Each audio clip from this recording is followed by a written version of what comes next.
자, 교부에 대해서 계속해서 하겠습니다.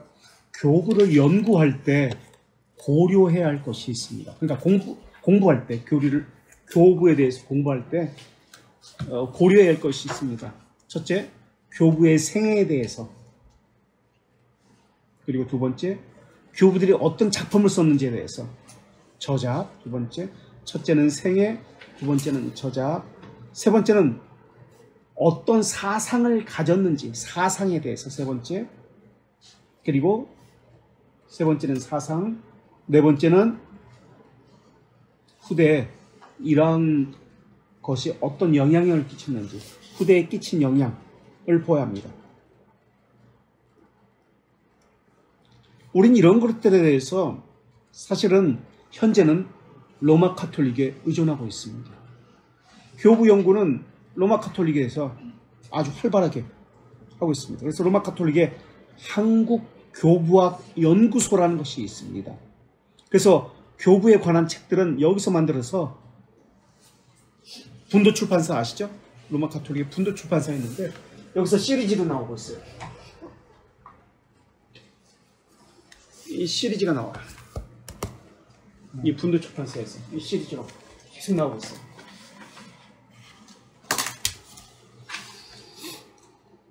계속 지금도 계속 나오고 있어요. 그러다 보니까 로마 카톨릭에서 번역해서 내다 보니까 로마 카톨릭의 관점에서 이것을 번역하고 이렇게 나오는 거예요.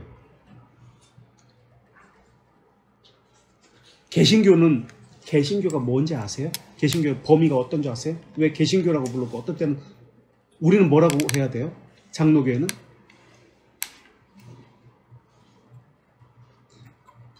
종교개혁의 후예들은 뭐예요? 어디예요? 개신교예요? 프로테스탄트라고 부릅니다. 프로테스탄트. 종교개혁의 후예들은 셋밖에 없어요. 종교개혁자들. 어디예요? 셋은? 프로테스탄트는 저항하는 자, 대항하는 자잖아요. 로마 카톨릭에 대해서 말 안 듣고 이제 저항하고 그러는 사람들, 그런 부류들이 어디에요? 로마 카톨릭과 대항해서 저항했던 이런 교파들. 교단 아시겠죠? 교단은 장로교회 내에 합동측, 기장측, 무슨 측 같은 교리를 가지고 있는 다른 정책인 이유에서 나뉘어진 것을 교단이라고 이야기해요. 교파는 교리적으로 달라요, 완전히. 오순절, 성결교, 감리교, 장로교, 이것을 교파라고 이야기해요. 세 가지가 있습니다. 종교개혁 후예들은 성공회, 앵글리칸 처치죠. 물론 제일 나중에 나왔지만 루터파, 개혁파, 이렇게 셋입니다. 리폼드가 개혁파죠. 이게 종교개혁의 후예들이에요. 그 중에서도 개혁파가 가장 순교자가 많은 것입니다. 그런데 자기들이 종교개혁의 후예들하고 감리교나 이런 순복음교회에서 그렇게 이야기하죠. 이거는 교회법을 몰라요.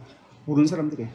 그래서 이런 통틀어 가지고 이러한 사람들까지 통틀어 가지고 이런 교파까지 통틀어서 개신교라고 합니다. 개신교. 신교, 구교 이런 개념도 로마 카톨릭의 관점에서 보는 것을 신교, 구교, 개신교라고 이야기하는 거예요. 로마 카톨릭의 관점에서 보는 거예요. 정식 명칭은 그것이 아니에요. 그래서 일반적으로 개신교라고 이야기할 때 이런 순복음, 그러니까 오순절, 감리교, 성결교 다 포함해가지고 이것을 개신교라고 합니다. 구교, 로마 카톨릭의 다른 그들과는 다른 이들을 개신교라고 이야기합니다. 그래서 개신교란 말은 사실 저는 안 써요. 잘 안 써. 프로테스탄트나 개혁파를 이렇게 쓰지.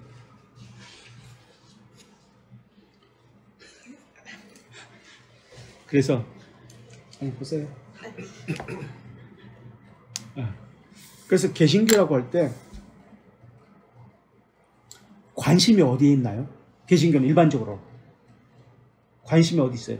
그러니까 초대교회, 그러니까 교부, 중세교회 이런 것을 볼 때 어디에 가장 관심이 있어요? 개신교는? 어디에 관심이 있을까요? 우리는 종교개혁에 관심이 있어요. 다. 그래서 종교개혁에만 관심이 있기 때문에 교부에 대해서는 등한시하는 거예요. 그래서 교부학에 대해서는 로마 가톨릭이 자신들의 정통 뿌리를 이야기하기 위해서 교부학에 대해서 관심을 두고 이렇게 책을 많이 번역하는 거예요. 관심을 가지고 교부학이라는 그 연구회가 있어요. 교부학, 한국교부학 연구회. 그리고 특별히 개혁파에서는 교회의 역사에 대해서 교부, 초대교회나 중세교회에 대해서는 그리 관심이 없어요. 그러면 개신교 중에서 어디가 가장 많은 관심을, 교회사에 관심을 두었을까? 참고로 알아두세요. 감리교회입니다. 감리교. 왜냐면 그들은 최근에 만들어진 거예요. 가장. 웨슬리가 18세기잖아요.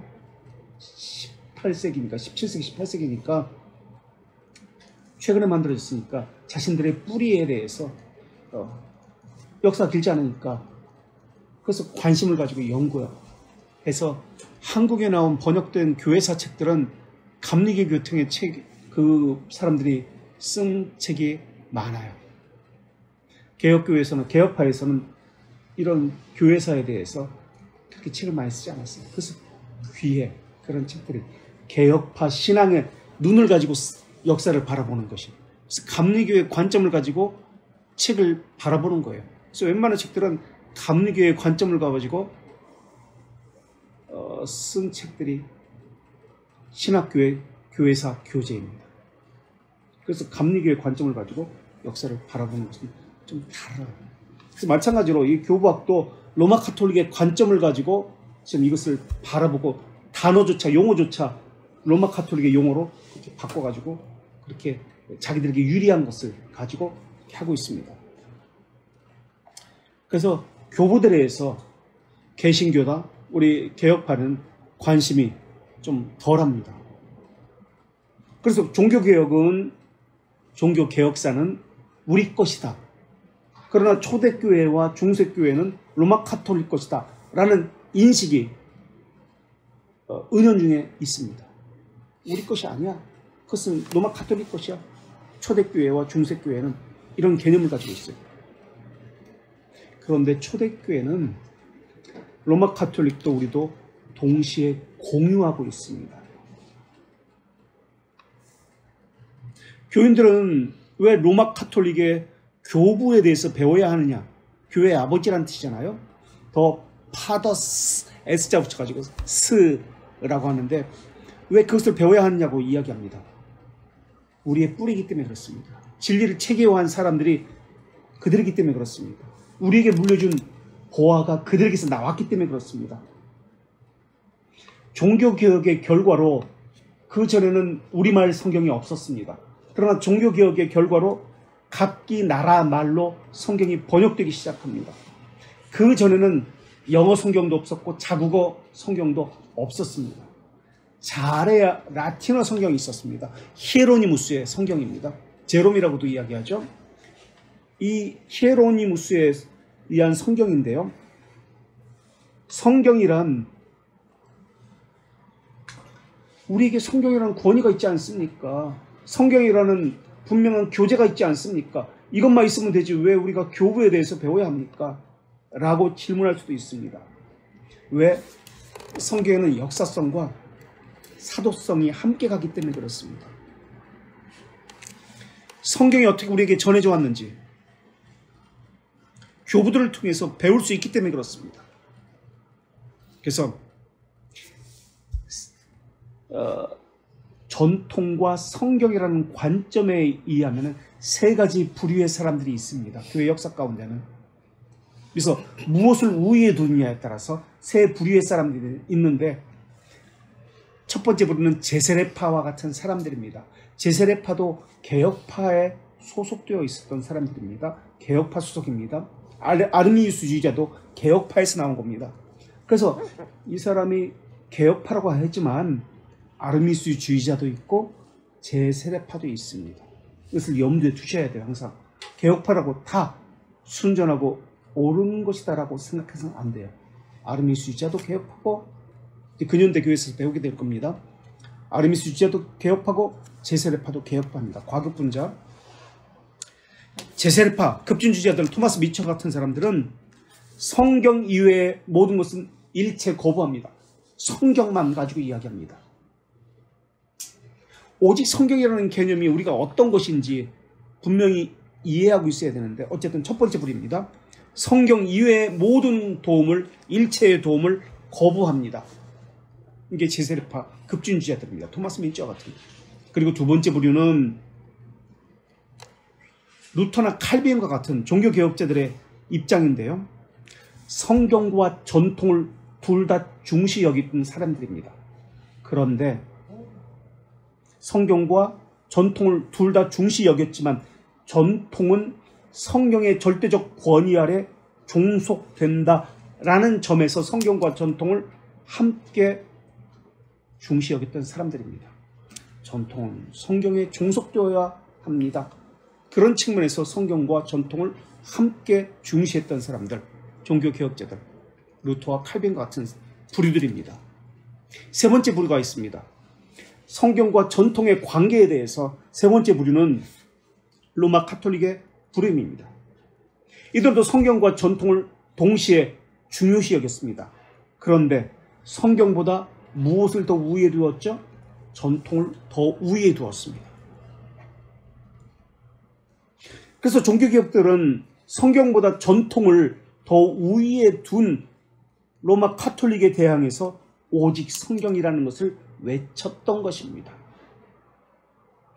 오직 성경을 외쳤지만 전통을 무시한 것은 아니에요. 오직 성경이라는 그 개념이 무엇인지를 분명히 알고 있어야 합니다. 오직 성경이라는 것은 성경만 가지고 이야기한다, 그런 개념이 아니에요. 그것은 제세례파의 개념입니다. 성경만 가지고 이야기해. 로마 가톨릭은 전통이 그러니까 교회의 결정이 성경을 성경되게 한다. 교회에서 성경을 결정하지 않느냐. 그렇기 때문에 교회의 결정이 성경보다 우선한다. 성경의 빛을 결정한다고 본 것이 로마 가톨릭입니다. 이것을 반대로 뒤집은 것. 성경이 전통을 결정한다 라고 한 것이 종교개혁자들입니다. 성경이 전통이라고 말하는 것을, 교회의 결정을 좌지우지하는 것이지 교회의 결정이 성경을 좌지우지하는 거 아니다. 이게 종교개혁자들입니다. 그래서 이런 관점을 가지고 교부에 대해서 봐야 합니다. 교부들의 주장, 전통적 관습이라 할지라도 성경에 합당하지 않으면 이것은 전통이 아니다라는 관점으로 우리는 교부들을 바라봐야 합니다. 그러니까 로마 가톨릭에서 이 교부들을 썼을 때는 어떤 관점으로 썼다? 우리가 쓰면은 성경에 종속된 것만, 교부들의 아무리 사상이라 할지라도 종속된 것, 성경에 위배되지 않는 것만 바른 전통이다라고 그런 관점으로 교회사를 쓰겠지만은, 그런 로마 가톨릭은 어떤 관점으로 쓰겠어요?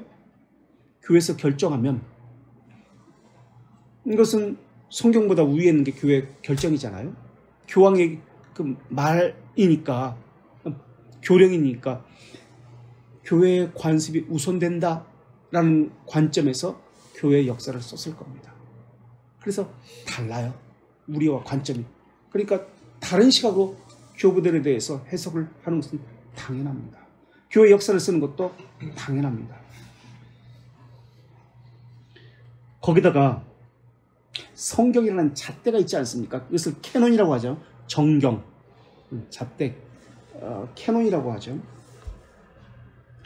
교부 시대에는, 지금 이 교부 시대에는 1세기, 2세기, 이 3세기 교부 시대에는 성경이 있었을까요? 없었을까요? 그 이야기부터 해야 합니다. 성경이 있었을까요? 없었을까요? 있었다면 어떤 성경이었을까요? 예수님 시대에는 성경이 있었을까요? 없었을까요? 성경이라면 무엇을 가지고 성경이라고 이야기했을까요? 예수님 시대. 예수님도 성경을 인용했잖아요. 교부 시대는 분명 성경이 부족했을 겁니다. 있어도. 그리고 있어도 어떤 성경을 가지고 있었냐면 예수님도 마찬가지입니다. 그 시대도 헬라어 성경입니다. 구약이 있었잖아요. 아직 신약이 없으니까 예수님 시대. 구약을 헬라어로 번역한 septuagin트 또는 70인역이라는 성경입니다. 마소라본이 아닙니다. 마소라본은 히브리어 성경을 이야기합니다. 구약은 히브리어 성경이거든요. 근데 히브리 성경이 아니라는 거예요. 마소라본이라고 합니다. 그것을 마소라본. 마소라본이 아니라 헬라어 성경 70인이 번역했다고 해서 70인역 또는 septuagin트라는 성경입니다. 70인이 번역했다고 해서 붙여진 이름이 septuagin트 또는 70인역입니다. 실제로는 72명입니다. 어쨌든 이 septuagin트에는 외경도 포함되어 있습니다. 이 성경에는. 그리고 히브리어로 에서 번역한 것이 아닙니다. 헬라어 번역입니다. 그리고 우리 성경의 순서와도 맞지가 않습니다. 이것은 기원전 2세기에 만들어진 성경입니다. 알렉산드리아에서 학자들을 보내가지고 이 성경을 만든 거예요. 그래서 성경의 순서도 맞지 않고 외경이 첨가됐기 때문에 지금의 관점으로 이 성경을 보면 안 됩니다. 초대교회 교부들이 본 성경이 바로 이 성경입니다. 예수님 시대도 마찬가지로 이 성경을 본 거예요. 이런 상황에서 유대학자들은 자기 성경이 아니야. 히브리어 성경이 아니야.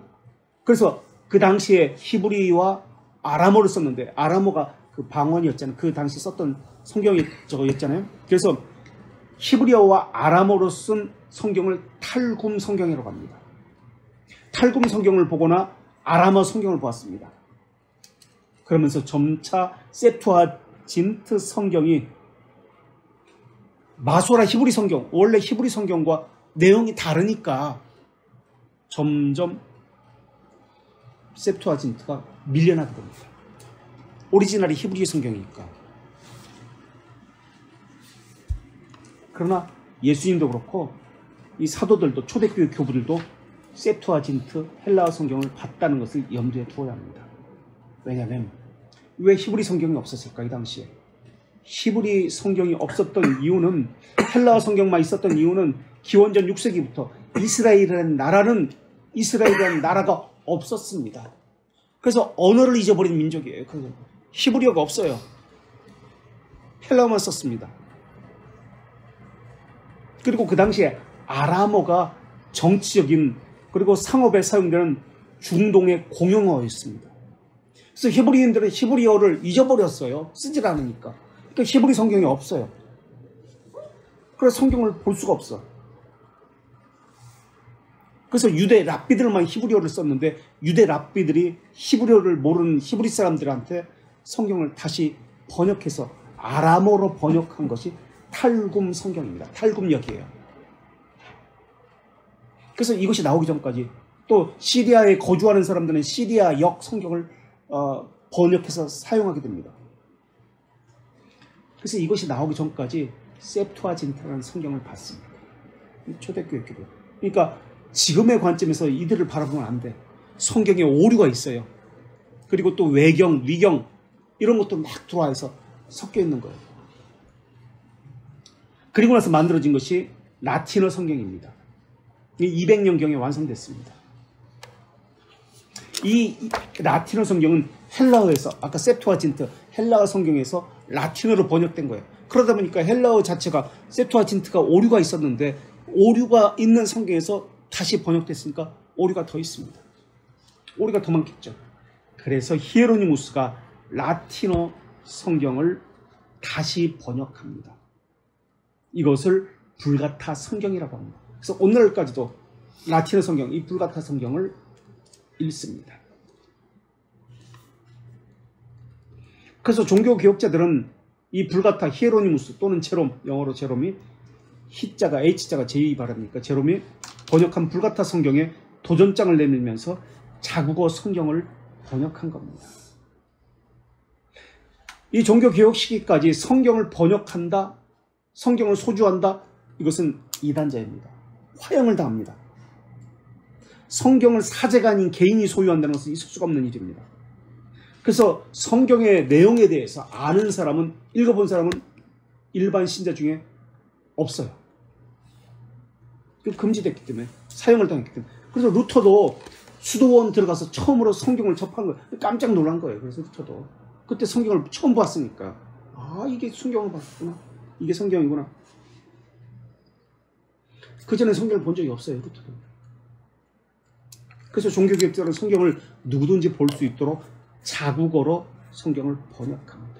그때 때마침 금속활자가 만들어져서 계속 성경을 찍어낼 수 있게 된 계기가 되었습니다. 그래서 1450년 구텐베르그, 사실은 구텐베르그가 아니라 우리나라 고려 직지심경 1377년에 그게 가장 먼저 있었죠. 어쨌든 금속활자가 발견됐는지 만들어졌는지 도용했는지 모르지만 그것 때문에 성경이 계속 찍혀져 가지고 사람들이 성경을 보기 시작하는 거예요. 그래서 아, 성경이 이렇구나, 여기서 이렇게 말씀하시는구나 라는 것을 가지고 종교개혁에 동참하기 시작한 겁니다. 로마 가톨릭은 다른 것을 가르쳤기 때문에 그렇습니다. 그래서 전 세계 언어로 각국의 성경이 만들어지면서 각 개인도 성경을 보면서 바른 진리가 무엇인지를 알게 됩니다. 그래서 우리 입장에서, 성경을 가진 우리 입장에서 교부를 보면 안 된다라는 것을 말하고 있는 거예요.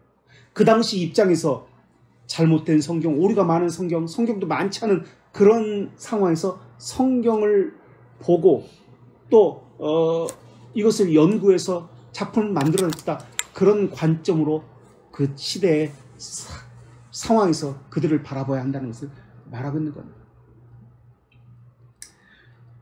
그래서 교부들의 신학이 완전하다라고 생각하면 안 됩니다. 불완전합니다. 오류가 많습니다. 그래서 우리의 시각으로 그들을 바라봐서는 안 되고 그들의 시각으로 그들을 바라봐야 한다. 그래서 교부라는 호칭은 이 사람이 교부야, 교회를 세운 사람이야, 교회의 아버지야, 파더야, 처치의 교회의 아버지야 라고 불릴 수 있는 것은 네 가지 관점에서 이해해서 되는데, 고대성, 첫 번째 고대성, 두 번째 교리의 전통성, 세 번째 이들의 모범적 삶, 네 번째 교회의 인준입니다. 이 네 가지, 고대성, 교회의 전통성, 교리의 전통성, 모범적인 삶, 모범이 되는 성도로서의 모범적인 삶, 네 번째 교회가 인준한 것. 이 네 가지 것을 가지고 교회에 좋은 영향을 끼쳤다, 교부다 라고 불린 것입니다. 그래서 교부들의 사상은 성경에 종속되어야 합니다. 사도적 전통을 이어받았다는 측면에서 우리는 중요시 여겨야 합니다. 그렇다고 모두가 사도적 전통을 이어받은 것은 아닙니다. 그렇게 생각해서는 안 돼요. 오류, 이단적 사상이 너무나 많이 있습니다. 그러나 로마 가톨릭은 교회의 전통을 가지고 이들을 바라보기 때문에 이들은 항상 옳습니다. 우리와 차이점이 이것이에요. 그래서 그들은 교부를 이야기하기 좋아합니다. 교회의 전통 아래 교부들의 그 뿌리가 자기들이라고 이야기하기 때문에 그렇습니다.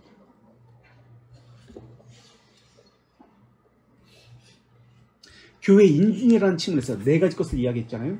교회 인준이라는 측면에서 또 로마 가톨릭과 개신교의 입장이 또 다릅니다. 교회 인준을 왜 이 사람을 교부라고 결정하지? 그래서 이것에 대해서는 좀 더 개신교와 로마 가톨릭에서 논의가 필요합니다.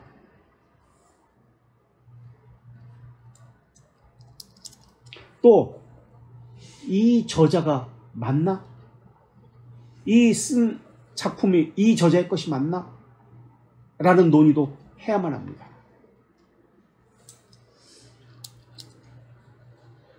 그래서 성경이 성경을 파악하고 해석하듯이 다른 사람이 이 저자의 것을 인용했다? 그러면 이 맞구나. 다른 사람의 작품을 통해서 이 사람의 작품을 이렇게 인정할 수밖에 없는 거예요. 확인할 수밖에 없는 거예요. 다른 사람이 이 글을 인용하면서 이 작품은 오리게네스의 거다, 이게 누구의 거다, 이렇게 다른 작품에 쓰잖아요. 그럼 이것을 통해서 그런 게 있었구나 라고 그렇게 확인할 수밖에 없었던 거예요. 칼빈은 그래서 교부 자신들 자체의 권위를 둔 로마 가톨릭의 입장을 비판합니다. 우리는 교부에게 권위가 있다고 생각하지 않습니다. 그럼 무엇의 권위가 있다고 여기죠? 우리는 성경의 권위가 있다고 여깁니다. 그래서 교부들의 사상이 성경에 종속되지 않으면 교부의 그 사상에 비판합니다. 그러나 로마 가톨릭은 교부의 사상이 먼저이기 때문에 교회의 이 인증이 먼저이기 때문에 성경과 맞지 않아도 이것을 권위를 인정합니다. 그래서 여기서 이어놓고 교리가 나오고 뭐 무슨 다른 교리가 나오고 마리아 교리가 나오고 그걸 인정할 수밖에 없는 거예요. 그들은 인정하는 거예요. 그래서 우리는 성경에 말하고 있지 않기 때문에 이것은 인정하지 않는 거예요. 그래서 로마 가톨릭은 성경 해석의 최고의 권위는 최고의 교사는 무엇이다? 로마 가톨릭은 성경 해석의 최고의 교사는 무엇이다? 성경 해석의 최고의 권위는 우리는 무엇이라고 얘기해요? 성경이라고 얘기합니다. 성령께서 역사하시는 성경. 로마 가톨릭은 성경 해석의 최고의 권위, 최고의 교사는 무엇이다? 교회예요, 교회. 입장 차이가 엄청나게 차이해요. 교부를 해석하는 입장 차이가 달라요. 교회 역사를 해석하는 차이가 달라져요. 그래서 성경의 권위만을 우리는 인정합니다. 그래서 성경에 종속된 교리라면 우리는 교부의 권위도 인정합니다. 그래서 칼빈은 교부를 할지라도 한계가 있다라고 이야기합니다. 교부의 저작이 탁월한 것도 많지만 어떤 점에서는 과오도 오류도 많다라고 칼빈은 그렇게 이야기했습니다. 바로 성경의 관점에서 보기 때문에 그렇습니다. 그럼에도 불구하고 기독교학에서는 우리가 사실 기독교학을 배우고 있지가 않지. 이거는 기독교 강의가 아니니까 저 지금 일반 처음 배우는 신자들에게 시작하는 책이니까. 기독교 강의를 보면 실제 기독교 강의 책을 보면은 교부들의 인용문이 많습니다. 누구를 가장 많이 교부 중에서 인용 많이 했을까요? 수많은 교부들의 글을 인용합니다. 칼빈이 교부들의 글을 인용한 것은 교부들 자신의 권위 때문에 사용한 것이 아니라 성경의 권위 때문에 교부들의 글을 인용한 것입니다. 그 교부가 성경에 종속된 교리를 말하고 있기 때문에 성경의 권위 때문에 그 교부의 글을 인용해서 말을 하고 있습니다. 그래서 칼빈은 가장 많이 인용한 교부는 누구인 것 같아요? 누구인가 이것까지는? 누구라 생각하세요? 신데 어거스틴. 그래서 어거스틴을 가장 많이 인용했고요. 가장 위대한 신학자라고 했습니다. 그 다음 인용한 사람이 크리소스토모스라는 사람입니다. 가장 위대한 해석자, 주석가라고 했습니다. 가장 위대한 성경을 주석하는 사람, 주석가, 해석가, 크리소스톰. 가장 위대한 신학자는 어거스틴을 가장 많이 인용했고 그 다음 크리소스톰입니다. 그러나 어거스틴도 비판하고 크리소스톰도 비판합니다. 어떤 경우에는 맞습니다.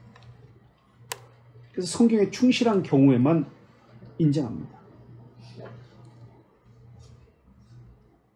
그래서 종교개혁자들이 교부에 대한 존경심과 로마 카톨릭이 교부에 대한 존경심은 서로 다른 관점에서 존경심을 표하고 있다.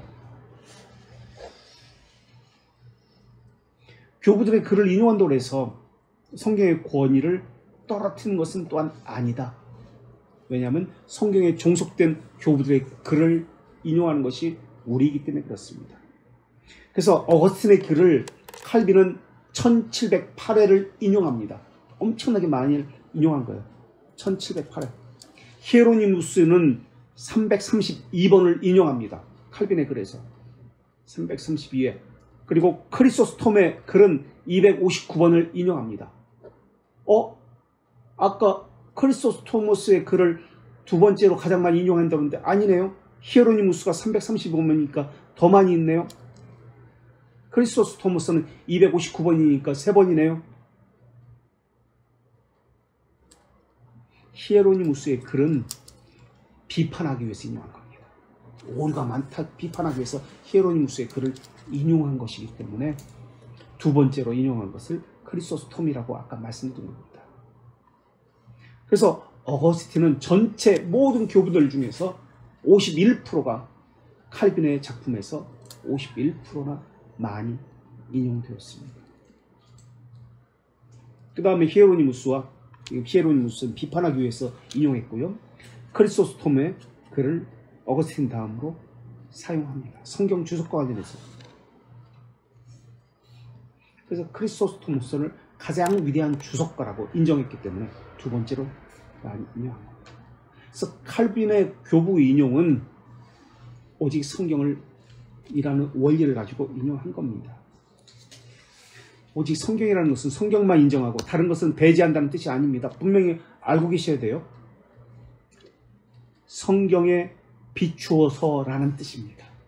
오직 성경이라는 말의 의미는 성경에 비추어서라는 뜻이지 성경만 있습니다 라는 뜻이 아닙니다. 어떤 사람은 이렇게 이야기해요. 기독교 강의를 예전에 신방 다닐 때 기독교 강의를 권하면 저는 그런 거 아니었습니다. 성경만 있습니다. 성경 읽기도 바쁜데 그런 걸 읽어서 뭐합니까? 경건서적 같은 거 읽을 필요 없어요. 목사님들 그렇게 어떤 사람들은 그렇게 이야기합니다. 그것은 제세례파의 관점이다. 성경에 비추어서라는 뜻입니다. 오직 성경이란 말은 성경에 비추어서 성경에 종속된 것이라면 우리는 인정합니다. 교부 자료도 그렇게 칼빈은 종교개혁자들은 사용한 겁니다.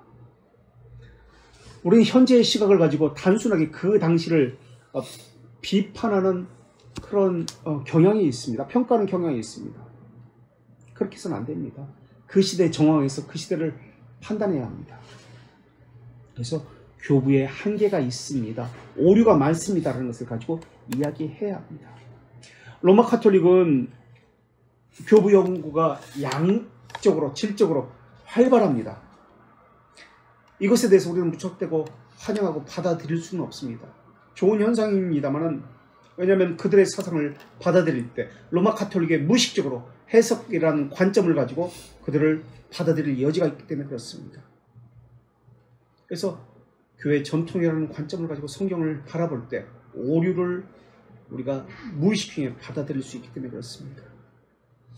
그렇다면 교부학에 대해서 제일 먼저 연구한 사람은 어디 사람일까요? 로마 카톨릭일까요? 프로테스탄트일까요? 이 이야기를 또 해봐야 될까요? 네? 프로테스탄트, 루터파입니다. 16세기에요. 교부들에 대한 연구는 요한네스 게르하르트라는 사람이 루터파 학자입니다. 16세기에 요한네스 게르하르트라는 사람이 9권짜리 교재를 쓰게 됩니다. 교부학에 대해서. 이것이 루터파 조직 신학의 교본이 되었습니다. 한국의 개혁신학에서는, 개혁파에서는 한국의 교부 연구는 시작도 하지 못했습니다. 전무합니다.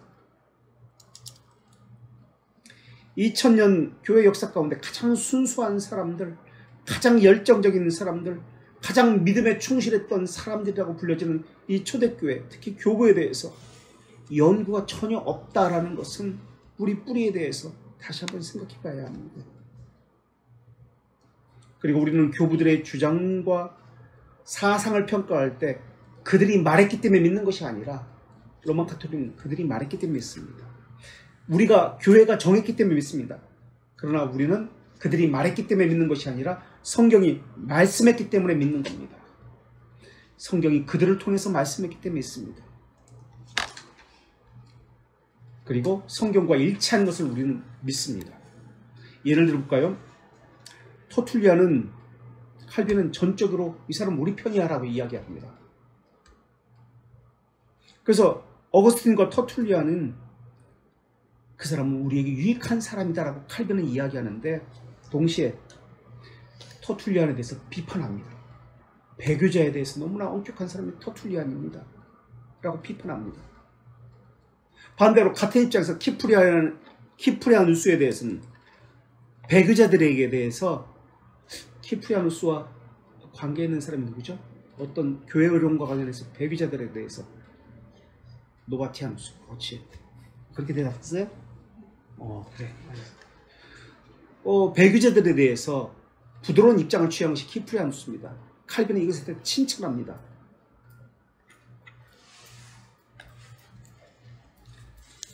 히에로니무스에 대해서 332회나 인용했지만 칭찬과 책망이 공존합니다. 아까 말씀드렸죠? 칭찬은 뭐냐면 히에로니무스는 교회 건물에 치장하는 것을 반대합니다. 금식이 중요하다라고 하지 않았습니다. 이것에 대해서는 히에로니무스의 사상에 대해서 칼빈은 칭찬합니다. 교회 치장하는 거 그렇게 하면 안 돼. 금식하는 거 그 성경이 말하고 있지 않아? 라고 칭찬합니다. 그런데 히에로니무스가 반대로 결혼에 대해서 또 자유의지에 대해서 고해 성사하는 거 이거 해야 된다는 것에 대해서 이야기했는데 이것에 대해서는 비판합니다. 그러니까 한 사람에 대해서 어떤 때는 칭찬하고 어떤 사람은 반대하고 비판합니다. 이렇게 각각 교부들의 장점과 단점이 있습니다. 그래서 교부들을 볼 때 우리는 오직 성경이라는 개념을 가지고 기준을 가지고 성경에 비추어서 교부를 바라봐야 합니다. 또 로마 카톨릭을 칼빈이 비판할 때 교부들의 글을 자주 인용했습니다. 예를 들어서 암브로시우스 글을 가지고 어거스티네스 테오도시우스 황제에게 보낸 편지에 초대교회에서는 분명히 암브로시우스가 뭐라고 얘기했습니까? 성찬시에 떡과 잔을 둘 다 주어야 된다고 이야기하지 않았습니까? 그런데 당신들은 교부들의 그 글을 인용하고 그것을 믿는다고 하면서 왜 떡과 잔을 둘 다 주지 않습니까? 라고 그 증거를 교부들을 위해서 가져가지고 그걸 제시했어요. 또 어거스틴의 글로 오리게네스의 자유의지를 논박하기도 했습니다. 우리도 이런 관점을 가지고 교부라고 다 믿지 말고 오직 성경에 비추어서 교부를 바라보아야 합니다.